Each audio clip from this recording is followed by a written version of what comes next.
I'm Executive Director Kevin Robertson, and this is the KDA Video Minute for Friday, February 14th. Well, happy Valentine's Day to everyone. Hope you have a fantastic evening with your loved ones. Start off with our legislative update. Unfortunately, this week's report is not quite as rosy as last week. So to start with, that dental Medicaid increase that we were able to get through committee last week, now the committee has cut it. So we still have an increase in dental Medicaid that's working through the system. Instead of $16.9 million of state funds, it's now more like a fourth of that. It'll still be a nice increase, but we're still working to get it through the system. So stay tuned to that. Want everyone to know when we talk about these increases in other bills, there's a long process to go to get these done. This is just process one. As we work through the House, things still need to go through the Senate and then be signed by the governor. Long way to go, so stay on it. We still are hopeful for a dental Medicaid increase before the session's over. Also, we reported last week on House Bill 2286, that's that virtual credit card fix where we're going to put a date certain when those opt-outs would take place if you opt out of a virtual credit card. We're still working it. We've had some members call, but it's not looking good at this moment that we'll be able to get that done, but we'll continue to work that process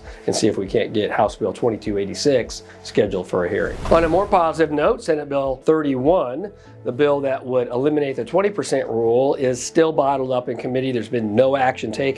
So at this point in time, there's no movement on that bill, which is a good thing for the Kansas Dental Association. Want to make sure that everyone is aware that March 31st is the cutoff for your membership dues for 2025. Please go ahead. Let's get those dues paid. You can pay in installments. You can contact the KDA. We can help you work through that. Talk to Melissa in our office, and she'll be happy to help you. Or, of course, you can always do the old-fashioned thing and write that check. We'll be happy to receive that in the mail and deposit it as well. Please remember, March 31st is your 2025 dues cutoff. And finally today, I want to remind everyone that on Friday, April 4th, is the KDA's General Assembly meeting. That's our annual meeting. We have that in conjunction with the UMKC Midwest Dental Conference in Kansas City. Looking forward to seeing many of you there, so let's make sure that's on your schedule, and please join us over the lunch hour on April 4th. Also on those days, the KDA in the morning will be hosting our Career Opportunity Mix and Mingle. That's where we'll put students and those dentists that are looking for associates, maybe trying to transition their offices. That'll be a morning activity, so look for information on that. And then following our General Assembly around 2:30, 3 o'clock, we'll be having our KDA membership reception during the UMKC Midwest Dental Conference that we invite all of our members to participate and come by and have a drink and just network. Look for those opportunities, and hope to see you certainly in Kansas City on April 3rd and 4th. That wraps this edition of the KDA Video Minute.